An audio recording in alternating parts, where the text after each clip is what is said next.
Hello students, welcome to equilibrium science hub. So हम कर रहे हैं previous year paper analysis. And last video में जब हमने प्रीवियस ईयर पेपर एनालिसिस किया तब हमने देखा सॉलिड स्टेट का एनालिसिस, और आज की इस वीडियो में हम देखेंगे analysis of polymer chapter, introduction to polymer chemistry, जो हमारा चैप्टर 15 होने वाला है। उस चैप्टर का आज हम देखेंगे प्रीवियस ईयर पेपर एनालिसिस। अब प्रीवियस ईयर पेपर एनालिसिस किस लिए कर रहे हैं? बिकॉज हमें पता चले कौन से इंपॉर्टेंट टॉपिक्स होने वाले हैं हमारे लिए इन एग्जाम, और उसी के साथ किस टाइप के क्वेश्चन पूछे जा रहे हैं एग्जाम में। तो फर्स्ट अगर देखें तो 2023 का एनालिसिस करेंगे। 2023 में किस तरीके के क्वेश्चंस पूछे गए उसका एनालिसिस करेंगे, बाद में करेंगे 24 एंड लास्ट में करेंगे 25 का एनालिसिस। सो 23 में अगर देखें तो वन क्वेश्चन पूछा गया था मोनोमर पर। मोनोमर पूछा गया था नेचुरल रबर का। सो 1 मार्क क्वेश्चन था नेचुरल रबर का मोनोमर।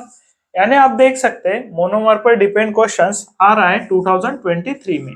बाद में अगर नेक्स्ट क्वेश्चन देखे तो नायलॉन 66 पॉलीमर का, नायलॉन 6,6 पॉलीमर का केमिकल रिएक्शन पूछा गया था।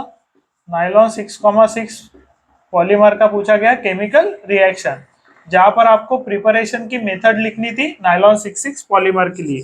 एंड थर्ड क्वेश्चन अगर देखें तो पूछा गया था डेफिनेशन पर डिपेंड, एंड डेफिनेशन था वल्कनाइजेशन का। डेफिनेशन था वल्कनाइजेशन का। नेक्स्ट अगर देखें 2023 में 3 क्वेश्चंस आए थे total, depends on polymer chemistry. देख सकते हैं पॉलीमर केमिस्ट्री यानी चैप्टर 15 पर डिपेंड। चैप्टर 15 का एनालिसिस करेंगे आज हम। तो चैप्टर 15 पर डिपेंड 3 क्वेश्चंस आए थे। एक था वल्कनाइजेशन का डेफिनेशन, एक था chemical reaction for nylon 66 polymer, और 1 क्वेश्चन डिपेंड था मोनोमर पर। अब 2024 में देख लेते हैं कौन से क्वेश्चंस पूछे गए थे। तो फर्स्ट क्वेश्चन जो था मोनोमर ऑफ टेफ्लॉन, तो फिर से देख सकते हैं मोनोमर पर डिपेंड क्वेश्चन पूछा गया था, एंड मोनोमर यूनिट पूछा था टेफ्लॉन का। तो यहाँ पर monomer unit natural rubber, monomer unit Teflon, and 1 mark का क्वेश्चन होता है। मोनोमर यूनिट अगर पूछ रहा है तो 1 मार्क का क्वेश्चन है। तो देख सकते हैं 1 मार्क क्वेश्चन में या तो एमसीक्यू में या फिर 1 मार्क क्वेश्चन में आपको मोनोमर यूनिट पूछ रहा है। नेक्स्ट अगर देखें तो नेक्स्ट पूछा था स्ट्रक्चर।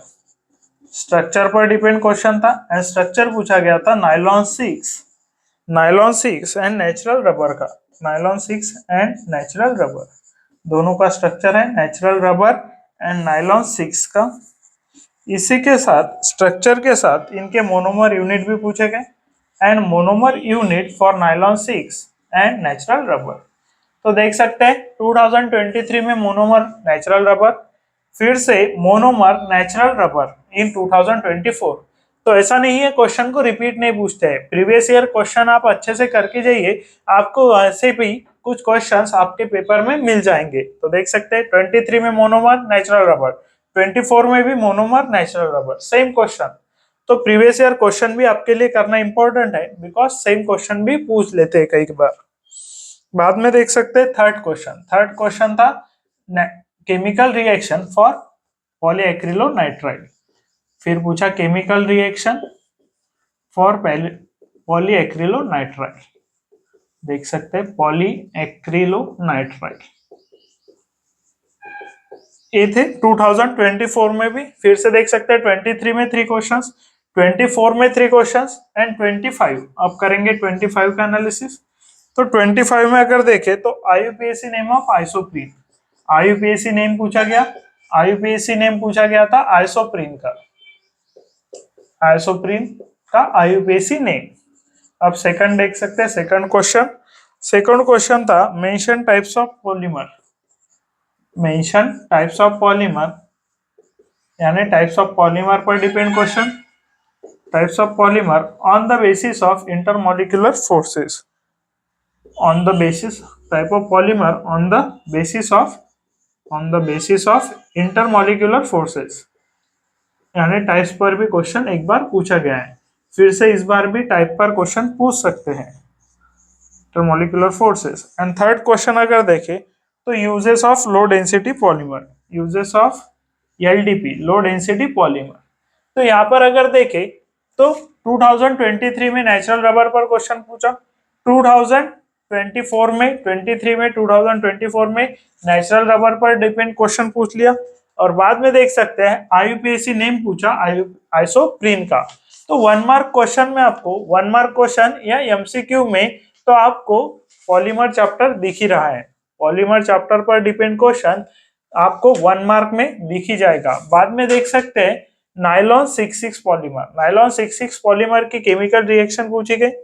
यहाँ पर देख सकते हैं structure of nylon 66 and natural rubber और नायलॉन 66 का स्ट्रक्चर एंड मोनोमर पूछा गया। यहाँ पर देखेंगे तो mention types of polymer on the basis of intermolecular forces. So type पर डिपेंड भी क्वेश्चन यहाँ पर पूछा गया है। तो 2026 में किस टाइप से क्वेश्चन पूछ सकते हैं, तो यहाँ पर 2026 के लिए आपको अच्छी तरीके से सभी के मोनोमर यूनिट्स तो पढ़ ही लेना है। सभी के मोनोमर यूनिट्स आपको पढ़ना ही है, क्योंकि देख सकते हैं मोनोमर पर या आईयूपीएसी नेम पर क्वेश्चन पूछा गया है। तो सभी के मोनोमर यूनिट्स, सभी पॉलीमर्स के मोनोमर यूनिट्स एंड उसी के साथ कुछ क्वेश्चंस में आईयूपीएसी नेम पढ़ना है आपको। बाद में केमिकल रिएक्शन, नायलॉन 66 की केमिकल रिएक्शन पूछ ली, बाद में पूछी पॉलीएक्रिलोनाइट्राइल की। तो आने वाले समय में आपको टेरिलिन के लिए अच्छी तरीके से केमिकल रिएक्शन को कर लेना है। 2026 में टेरिलिन पर डिपेंड क्वेश्चन आपको दिखेगा। ऐसा एक आईएमपी क्वेश्चन की तरह मैं उसे बता रहा हूँ, आपको टेरिलिन पर डिपेंड क्वेश्चन दिख जाएगा आपके पेपर में। एज आईएमपी मैं आपको बोल रहा हूँ, इंपॉर्टेंट क्वेश्चन है टेरिलिन पर। बाद में देख सकते हैं यूजेस ऑफ एलडीपी पूछा, इस साल फिर से यूजेस पूछ सकते हैं, या एलडीपी ना पूछकर एचडीपी पूछ लेंगे, बुनायस पूछ सकते हैं। डिफरेंट टाइप्स ऑफ आपको सभी की यूजेस पढ़ लेने, सभी पॉलीमर्स के यूजेस पढ़ना है and types of polymers, types जो डिपेंड है। यहाँ पर इंटरमॉलिक्यूलर फोर्सेस पूछा गया है, अगली बार आपको डिफरेंट टाइप से पूछ सकते हैं। तो टाइप्स भी आपको कर लेना है। केमिकल रिएक्शन करना है, केमिकल रिएक्शन में मेनली आप करके जाइए टेरिलिन, आपको बता रहा हूं मैं, इंपॉर्टेंट होने वाला है टेरिलिन। बाद में आपको सभी के मोनोमर यूनिट्स, इतने टॉपिक्स आपको पढ़ना है पॉलीमर केमिस्ट्री में, यानी introduction to polymer chemistry chapter 15 में। इतने टॉपिक तो आपको करके ही जाना है, इतने इंपॉर्टेंट टॉपिक्स है आपके लिए in case of introduction to polymer chemistry. और एक इंपॉर्टेंट टॉपिक बता देता हूँ, या फिर इंपॉर्टेंट क्वेश्चन ही कह लीजिए, वल्कनाइजेशन का डेफिनेशन पूछा गया।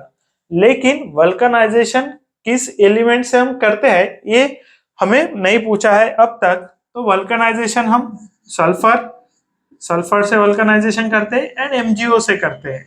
एमजीओ से जो वल्कनाइजेशन होता है वो किस वाले पॉलीमर में हम कर रहे हैं ये आपको अच्छी तरीके से पढ़ लेना है। एमजीओ से जो हम वल्कनाइजेशन करते हैं ये किस वाले पॉलीमर में कर रहे हैं ये अच्छे से पढ़ना है। और वल्कनाइजेशन जनरली हम सल्फर से कर लेते हैं, ये भी आपको अच्छी तरीके से पढ़ लेना है। ये भी एक इम्पोर्टेंट क्वेश्चन होने वाला है इस साल के लिए। तो मैंने आपको इम्पोर्टेंट क्वेश्चन भी बता दिए, इम्पोर्टेंट टॉपिक भी बताए एंड प्रीवियस ईयर से किस तरीके से क्वेश्चन पूछ रहे हैं ये भी आपको समझा दिया है। 3 क्वेश्चंस आपको पॉलीमर पर डिपेंड मिल रहे हैं ईच ईयर। यहाँ पर देख सकते हैं 3 क्वेश्चंस है, यहाँ पर भी 3 है एंड यहाँ पर भी 3 है। तो इस तरीके से हो जाएगा analysis of chapter 15 polymer chemistry, देख सकते हैं।